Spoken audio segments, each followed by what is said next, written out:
7.7 तक हमने ख़त्म कर लिया। अब हमें डिफिनिट इंटीग्रेशन देखना है।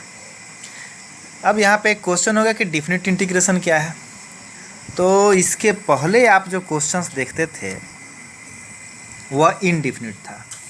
जैसे मान लीजिए कि मैं एक क्वेश्चन लिखता हूँ x dx, यहाँ कोई आप वैल्यू देख रहे हैं नहीं ना, तो ये आपका इनडिफिनिट इंटीग्रेशन है।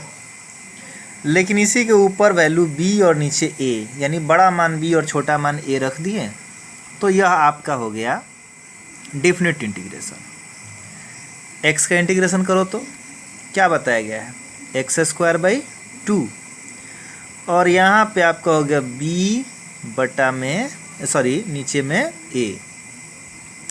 अब मान कैसे रखते हैं देखो, ये है बड़ा वाला मान, ये है छोटा वाला मान। तो एक बार बड़े वाले मान का क्या करना है, स्क्वायर है तो आप स्क्वायर कर दो, एक बार छोटे वाले मान का स्क्वायर कर दो। समझ गए बात को, एक बार बड़े वाले मान का स्क्वायर, दूसरी बार छोटे वाले मान का स्क्वायर, और बीच में माइनस का चिन्ह, बटा में 2। यानी बड़े वाले मान में से छोटे वाले मान को घटा लेना है। स्क्वायर में रहेगा तो आपको स्क्वायर लिखना है, पावर 3 रहेगा पावर 3 लिखना है, पावर 4 रहेगा पावर 4 लिखना है, 50 रहेगा 50 लिखना है, जो रहेगा वही लिखना है। ओके, ये हो गया आपका सवाल। अब इतने छोटे छोटे क्वेश्चंस को आपको बनाना हो तो मज़ा तो आएगा। हाँ, ये देखिए, ये क्वेश्चन आपका 7.8 का है, बट एक बात आप अपने ध्यान में पहले ही रख लीजिए, 7.8 का मैं क्वेश्चन आपको बता रहा हूँ, लेकिन आपका प्रश्न जो है वो उस तरह से बनाने के लिए नहीं कह रहा है जिस तरह से मैं बता रहा हूँ। अब आप कहिएगा कि सर जिस तरह से वो पूछ रहा है उस तरह से आप क्यों नहीं बता रहे हैं, क्योंकि उस तरह से आपके सिलेबस में नहीं है इस बार के लिए। ठीक, अब मेरा उद्देश्य है कि आपका सिलेबस ख़त्म कर दूँ। ठीक है, आपका सिलेबस मुझे ख़त्म करना है, उसके बाद मैं फिर इसे समझा दूंगा कैसे इसे बनाना है। लेकिन तत्काल में अभी मैं आपको सिर्फ वैल्यू पुट करना सिखा रहा हूँ कि डिफिनिट इंटीग्रेशन में हम लोग वैल्यू कैसे पुट करते हैं। हाँ, फॉर्चुनेटली मैं 7.8 के ही क्वेश्चंस को ले रहा हूँ, लेकिन यह प्रोसेस नहीं है, यह बात याद रखिएगा, क्योंकि इसमें आपको लिमिट्स ऑफ सम्स के तरीका से बनाना है, और उस तरह से मैं नहीं बता रहा हूँ, मैं डायरेक्ट बता रहा हूँ। जैसे आपको 7.9 बनाना होगा, 7.10 बनाना होगा और 7.11 बनाना होगा। एक और बात ध्यान रखिएगा कि 7.9, 10 और 11 के 90% क्वेश्चंस आप इनडिफिनिट में बना चुके हैं। जो उसका आंसर आया है उसी में आप इसके वैल्यूज़ को पुट कर दीजिएगा, आपका आंसर आ जाएगा। As for example, second number question, x+1 dx है। x का इंटीग्रेशन आपने क्या किया था भाई, x² 2। 1 का इंटीग्रेशन x। अब यहाँ पे वैल्यू क्या दिया है, 5 और 0, आप भी रख दो, 5 0 5 0। किसका स्क्वायर, 5 का स्क्वायर, फिर यहाँ पे 2 का स्क्वायर, बटा में 2। 5 - 0, बटा में कुछ है नहीं इसलिए नहीं देंगे। 5 का स्क्वायर कितना होता है, 25, और यहाँ पे 2 का, यहाँ पे 0 का स्क्वायर होगा जी, गलत हो गया है, मिनिमम वैल्यू इसका 0 है ना, 0 का स्क्वायर, तो 0/2, तो सीधे यहाँ पे 25 में लिख देता हूँ, प्लस में 5। उम्मीद करता हूँ आप लोग को भिन्न का जोड़ आता होगा। 5 दूना 10, और 25 में 10 जोड़ेगा तो 35/2 हो गया आंसर।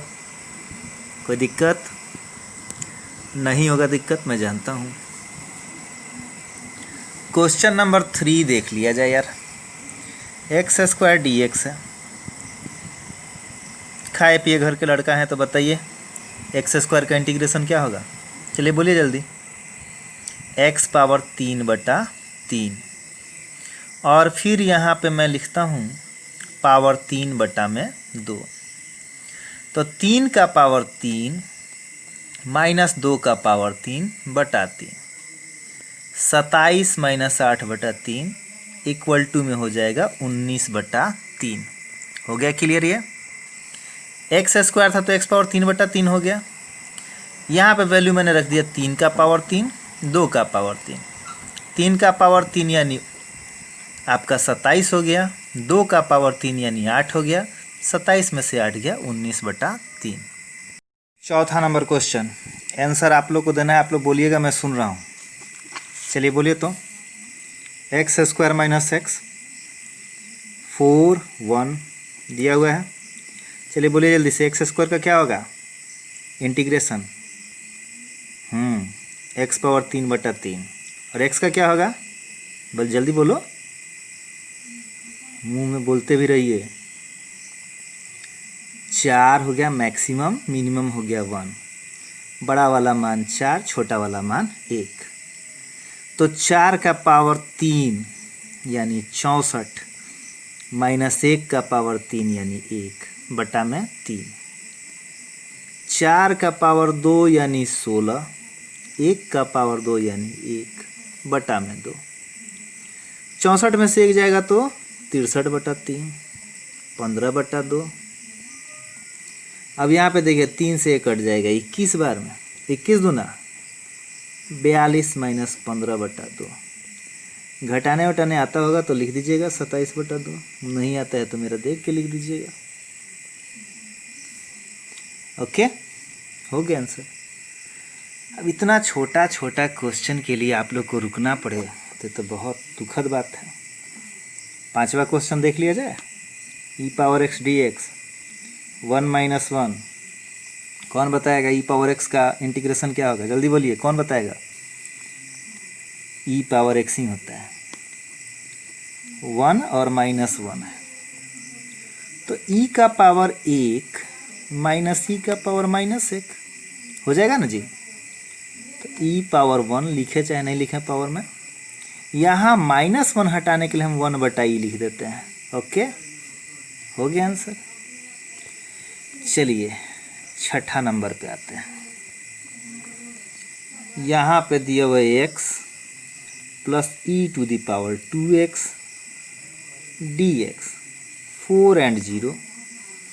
x का इंटीग्रेशन x² 2, e⁻x का इंटीग्रेशन e⁻x/2। ये 2 इसके चलते आ गया है। ओके, अब ऊपर 4, यहाँ पे 0, 4 0।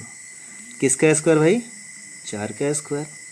किसका स्क्वायर घटा उसमें से? 0 का स्क्वायर बटा में 2। e2 × 4 e2 × 0 बटा में 2।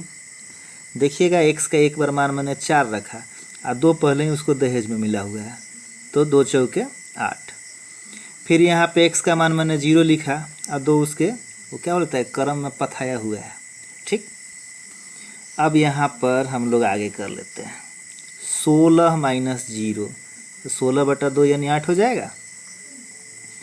e का पावर 8 और e का पावर 0, और किसी भी चीज़ का पावर 0 होता है तो 1 हो जाता है। 8 दूना 16, e का पावर 8 - 1/2।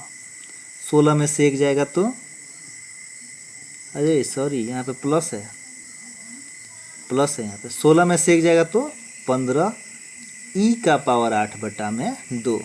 और यह आपका हो गया आंसर। हो गया कंप्लीट। वैल्यू रखना आप लोग सीख गए। अब आप लोग 7.9 बनाने का कोशिश करिएगा। जितना बन जाएगा मुझे खबर कर दीजिएगा कि सर बन गया है, नहीं बनेगा तो मैं बताऊंगा ही। वैसे आप लोग कोशिश करिए कि 7.9 आप लोग का बन जाए, क्योंकि उसमें कुछ भी भारी नहीं है। Okay, good night.